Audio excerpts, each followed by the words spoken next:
Breaking news. Vizianagaram జిల్లా శివారం గ్రామంలో దారుణం జరిగింది. ఇంట్లో వంట చేస్తుండగా యువతిపై దుండగులు దాడి చేశారు. కొండ్రు అఖిల అనే యువతిపై కత్తితో దాడి చేశాడు ఓ యువకుడు.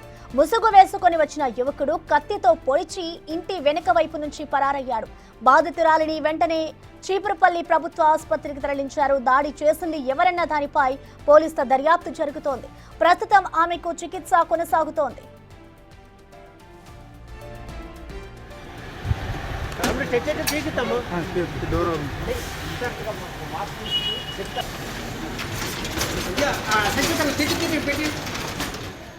ఈ ఘటనకు సంబంధించి పూర్తి వివరాలు మా ప్రతినిధి శివశంకర్ అందిస్తారు.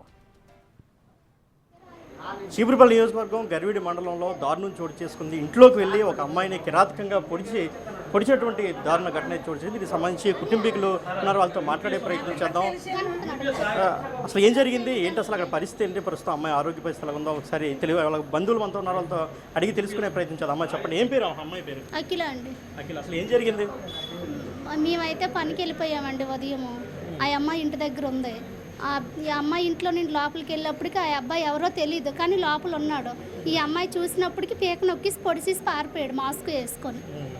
ఎంతమంది ఇంట్లోకి వచ్చారు? ఒక అబ్బాయి. ఒక అబ్బాయి. అంటే ఇప్పుడు అమ్మాయి ఎంతమంది, అంటే ఏం చదువుకుంటుంది అమ్మాయి? ఫస్ట్ ఇయర్ చదివి ఆపేసిందండి. అంటే ఎన్ని సంవత్సరాల బట్టి ఇంట్లో ఉంటుంది? సంవత్సరం బట్టి ఉంటుందండి. ఇంతకుముందు కాలేజ్ చదువుకున్నప్పుడు కానీ ఇంట్లో ఎక్కడ పనికి వెళ్ళినప్పుడు ఎవరైనా వేధించడం లాంటివి ఏం జరిగింది? గొడవలు గట్టి ఏం లేవండి, అసలు ఏం లేవు అసలు. అంటే మీకు ఎవరిపైన అనుమానాలు ఉన్నాయా మీకు? లేదు సార్, మాకు ఎవరిపైన లేవు. సో ఇది అంటే ఇంట్లో ఎవరు లేని సమయంలో దుండగుడు ఇంట్లోకి రావడం, మాస్క్ వేసుకొని రావడం, ఒకసారిగా అంటే నోరు నొక్కి అమ్మాయి పొట్టలో కత్తితో పోవడం అనేది జరిగిందని అయితే బంధువులు చెప్తున్నారు. ఇప్పటికే అంటే అమ్మాయి ఇంటర్ ఫస్ట్ ఇయర్ కంప్లీట్ అయిపోయింది. సంవత్సరం నుంచి అంటే ఇంటర్ సెకండ్ ఇయర్ అంటే మధ్యలో ఆపివేసి సంవత్సరం నుంచి ఇంట్లో ఉంటుంది. అయితే ఎవరిపైన తమకు అనుమానాలు లేవు. మరి ఏం జరిగిందో పోలీసులే తేల్చాలని అయితే అమ్మాయి బంధువులు చెప్తున్నటువంటి పరిస్థితి. కెమెరా హరీష్తో శివశంకర్, బిగ్ టీవీ, విజయనగరం.